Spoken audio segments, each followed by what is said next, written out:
So if you are thinking that it's true that a lot of people are moving away from Pittsburgh, it's going to come from one of two places. It's going to be a really outdated notion that Pittsburgh population has been decreasing for decades, or it might come from comments around the internet. But in today's video, I want to get into exactly what is happening in the Pittsburgh area, what it's like to live here, and who are the people that are choosing to live here, people that are leaving, people that are staying, and why this might be a great fit for you to move to the Pittsburgh area. My name is Mark McClinchie, and I am a real estate agent here in the Pittsburgh area. I serve the entirety of Allegheny County and the surrounding communities. I have lived in Pittsburgh almost my entire life. And my business focuses on people that are relocating to the Pittsburgh area that are not really familiar with its neighborhoods, its schools, its amenities. And I started a YouTube channel back in 2020 to provide this type of information to people considering a relocation to the Pittsburgh area. One of the things I try to do in all of my videos is just provide straightforward and honest information. I think that's what people really crave, and this video is no different. So stay tuned to learn more about what is happening with the population in the Pittsburgh region. As most people know from American history, Pittsburgh as a region really became super prominent and an important part of the US economy in the Industrial Revolution, and manufacturing, particularly in the steel industry, was a major part of Pittsburgh's growth. That continued throughout the 20th century, and at the peak of the 1960s and 70s, Pittsburgh actually had a population of 2.8 million people. Most people living in the Pittsburgh region had some ties, either directly or indirectly, to the steel industry. I know my grandparents, my parents all worked in the steel mills, and it was around the 1970s where those steel mills started to decline. As production declined, mills started closing, and it really just sank the bottom out of the Pittsburgh economy. Pittsburgh is a great city due to the rivers, and when you put textiles and mills along the rivers, it made it very easy to transport a lot of the goods that were manufactured along the rivers to other places around the country. And then along came the 1980s, and the collapse of the steel mill industry shut down almost all of those river towns, and it was a long line of recovery. It was during this time in the 1980s that tons of people fled the Pittsburgh region for jobs. So yes, it's very true. Population decline was very significant during the 1980s and 1990s. Some of the suburban communities were able to hold their own, and some of them actually grew during this time period. But as I mentioned, many of the small towns up and down the rivers in the city of Pittsburgh itself definitely lost a lot of population during this period. So with the collapse of the steel industry, net population decline was definitely a harsh reality of the Pittsburgh region. But there were some positive signs after 2000 of things starting to change. Pittsburgh started reinventing itself and transitioning into other fields and other industries to replace the steel industry. So the current population of the Pittsburgh metro area stands at 2.4 million people, and the population of the city of Pittsburgh, for the first time in decades, actually had a net population gain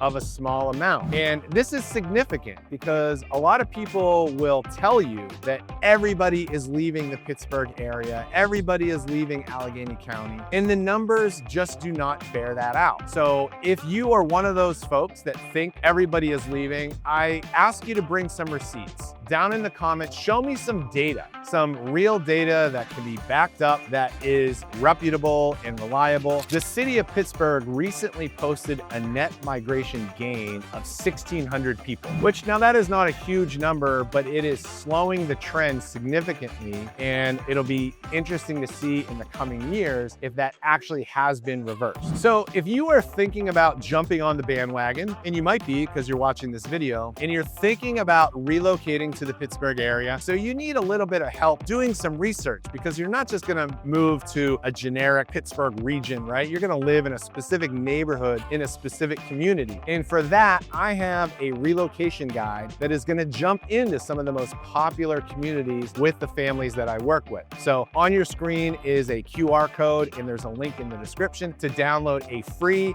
no obligation Pittsburgh relocation guide. You'll get plenty of information on what it is like living in the Pittsburgh area, as well as deep dives into specific communities within the region, learn about the real estate markets, the schools, what people like living there. And so I hope this relocation guide is helpful to you. So I want to talk a little bit about how Pittsburgh transformed itself into replacing the steel industry with an economy that is vibrant and much more diverse than it was previously. So for a long time, Pittsburgh has always had an amazing university scene. You've got the University of Pittsburgh, you've got Carnegie Mellon University, you've got Duquesne University, and at least 7 or 8 additional universities throughout the Pittsburgh region. Many of the graduates of these universities were then taking all of their talent, all of their education, all of their know-how, and leaving the Pittsburgh region for opportunities that were along the East Coast, or maybe on the West Coast, or maybe other places in the Midwest. But a lot of them were not staying in the Pittsburgh region. There just weren't that many opportunities in their fields. But that has been the key change. One of the interesting trends that has happened with the brain drain that we used to see is many of the graduates in the Pittsburgh region were leaving the Pittsburgh area to go to opportunities. Now they're staying, and a lot of companies are setting up their companies here in the Pittsburgh region. Many of them have started in the Pittsburgh region,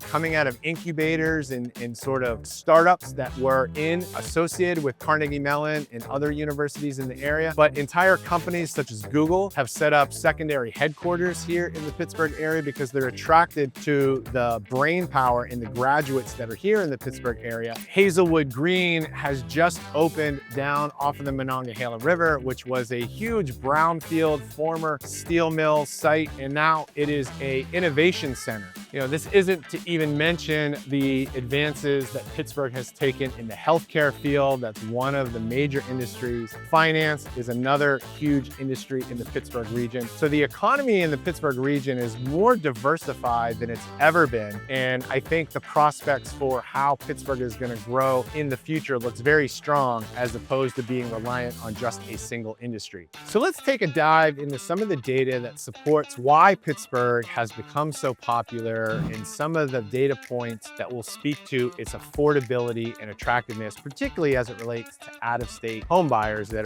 want to make a move to the Pittsburgh area. First off, Pittsburgh has unmatched appreciation. In the last year, the home price values increased 5.8%. At the same time, as you see big appreciation, which is a benefit to sellers, you're also seeing really low prices as a whole, which makes it affordable for home buyers. In fact, Pittsburgh is the only metro area in the entire country where it is more affordable to buy a home than it is to rent a home. The Pittsburgh region has seen steady growth. The median price in 2016, almost a decade ago, was $135,000. That has almost doubled to $225,000 in 2025. The Pittsburgh region boasts some of the strongest school districts you'll find anywhere in the country. Some of the places that are the most popular with my out-of-state clients include Mount Lebanon, Upper St. Clair, North Allegheny. And if you want more information on some of the big projects that are happening within the Pittsburgh region, I've done several videos highlighting some of the great developments that have happened downtown, as well as the entire Pittsburgh region. And again, I want to reiterate a point I made at the beginning of this video that, Pittsburgh is not making any sort of trendy list. Again, this is not Austin, Texas, but I think that's what makes it so endearing, is that it's not a fad, and that Pittsburgh really does have a strong base, and the growth here is real, and the amenities that you see in the Pittsburgh region are only going to increase. And I think it's going to become more and more of a livable place where it continues to be affordable. And I don't think you're ever going to see a crush of, 20% increase in population. I think it's just going to be slow and steady. So let's answer a really important question. question. Should you actually move to the Pittsburgh area in 2026?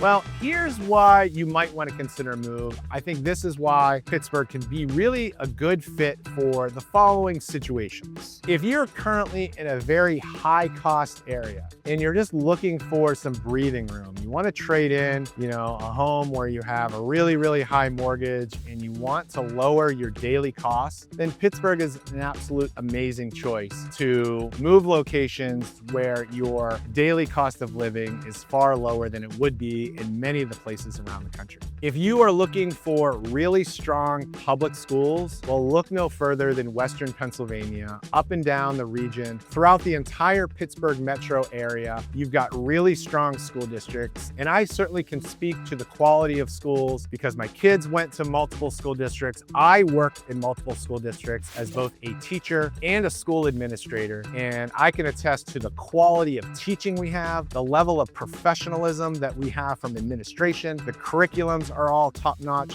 The state of Pennsylvania does an awesome job with running the Department of Education. If you are a hybrid worker or you work from home, that is a lot of what makes up my client base, people that have the flexibility to maintain their current job, but they can live anywhere in the country. I think a lot of those people really find Pittsburgh very attractive because you get an amazing quality of life. There's a lot of great amenities that sort of a smaller to medium-sized city like Pittsburgh has, but you still get the big city amenities and you get the small city prices. But again, Pittsburgh is not perfect and it's not for everyone. If you are looking for sunny weather year-round, obviously Pittsburgh is in, the Midwest and Northeast, and we have a temperate client where we do have all 4 seasons and we get a lot of clouds. We get a lot of overcast days. Fortunately, it's not all the time. We definitely have almost all 4 seasons in a single day, which kind of makes it interesting. So we get 90-degree days, we get freezing cold temperatures, but we get it in moderation. And that's what I kind of like about the Pittsburgh area is that the weather, it constantly changes and it keeps it interesting. And if you're looking for consistency, then maybe the South is a much better fit. Another area where I think Pittsburgh has room for improvement is public transportation. We're a fairly car-dependent region. And so if you're looking for tons of walkability, we have some pockets of that where you can find walkable communities, and there's parts of the city of Pittsburgh that are very walkable. But as a region, generally, the way Pittsburgh's topography is, you're definitely very car-dependent, or if you're gonna be using bus transportation, that actually is pretty robust. I've seen Pittsburgh actually make some lists that has one of the best bus systems in the country. The light rail in Pittsburgh is strong, but it only serves the South Hills. So it is not a county-wide system. So it would be nice if we had light rail that went out to the airport or went to the northern suburbs. The public transportation can actually be pretty useful depending on which neighborhood you pick. But overall, it is a car-dependent place. So keep that in mind. It might not be the real best fit if you're looking for, no car at all and you want tons of walkability. So the idea of a mass exodus from the Pittsburgh region is definitely dated. It was true. Back in the 70s and 80s, as the economy collapsed, we did see huge population declines. But the good news is just within the past 5 to 10 years, we're seeing that be reversed, and we're starting to see that slow significantly, and we're starting to see things trend the other way. If you are ready to make the next step, I encourage you to reach out to me. I have a QR code on your screen and a link in the description to book a call with me. You'll be able to tell me about what you're looking for, give me a detailed list of what exactly is your budget, what are your needs, what are your wants, and tell me a little more about what you might be looking for, and then we'll book an appointment on that, and then we'll have a consultation. No obligation whatsoever. We can talk about a plan that will help you get to the Pittsburgh area, whether you're trying to move here in 3 weeks or 3 months or even 3 years. Please reach out. I'd be glad to schedule a call with you. You can learn more about my services. You can learn more about the Pittsburgh region and solidify whether or not moving to the Pittsburgh area is going to be the right fit for you. I really appreciate you watching, and welcome to Pittsburgh.